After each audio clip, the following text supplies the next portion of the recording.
Scared Stiff Part 9.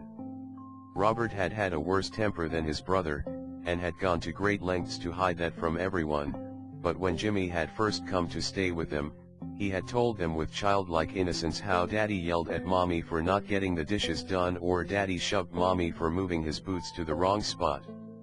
Her heart was broken for the boy, and when Jimmy's mother had been hospitalized and then disappeared from the boy's life, she'd approached her uncle about possibly fostering the boy. He needed stability, a real home, she told him, and this was something that Robert's brother couldn't disagree with. As a boy, the uncle was pushed around a lot by Robert.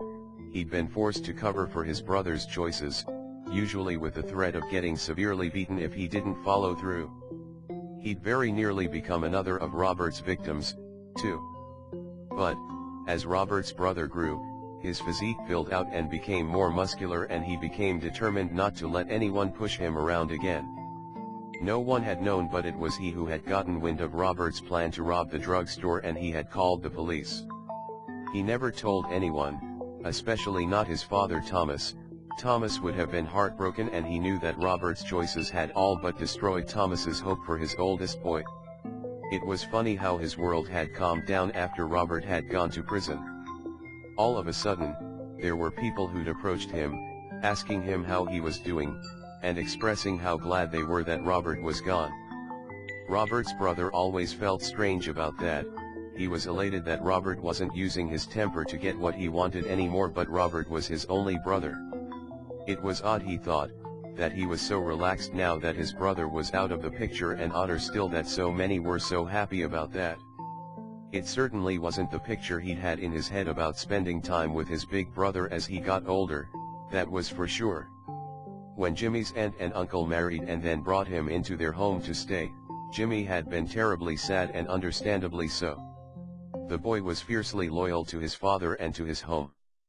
He'd fought violently against the child services worker who took him out of the home at age 7, and even now, he could remember screaming that he was the man now that his daddy was gone. Jimmy almost smiled at the memory. How stupid he was then. He was no more a man now. "Kid, you stupid or something." Jimmy was brought back to reality by Blaster, a boy not much younger than he was. They were in the yard for their hourly exercise routine, but usually, the guards left them to their own devices. There was a weight table with a full complement of weights, a couple of basketball hoops, and even a smaller oval that could pass as a track. Jimmy liked that. Running had been a favorite of his from the time he figured out his feet could move at different speeds.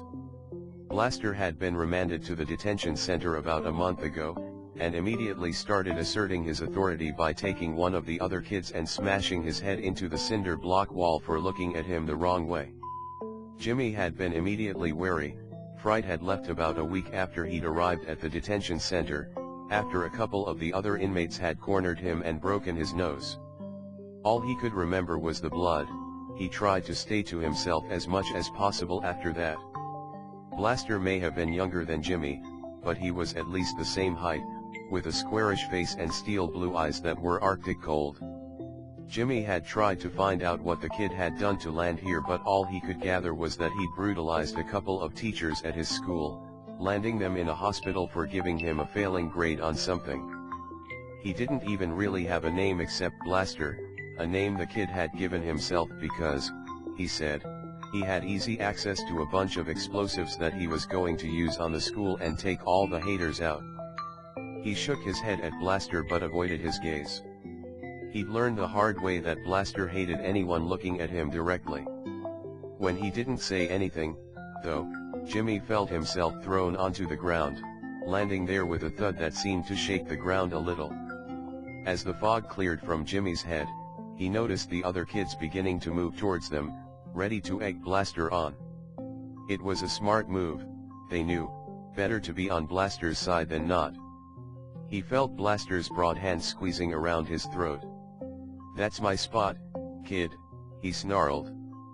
He had a 20-pound weight in the other hand, and it was cocked back in Blaster's fist, ready to crush Jimmy into instant unconsciousness, if not death. Jimmy stared up at Blaster, his face reddening as he felt his oxygen intake drop by half. He clutched at the other boy's hand, trying to get him to let go amid the hoots and cheers. "Take it," he rasped, his heart practically pounding out of his chest. He squeezed his eyes shut, trying not to cry. He didn't want to be scared anymore. He was tired of being scared and being pounded for doing little more than just existing. Suddenly, the hand was roughly loosened, and Jimmy practically melted into the pavement, sobbing for breath in body-shuddering movements.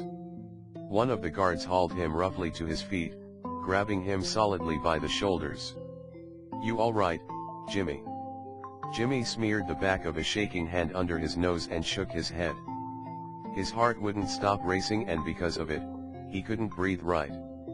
He didn't know what happened, but he couldn't stop shaking. "Stop it," he told himself, but it was as though his body had a mind of its own.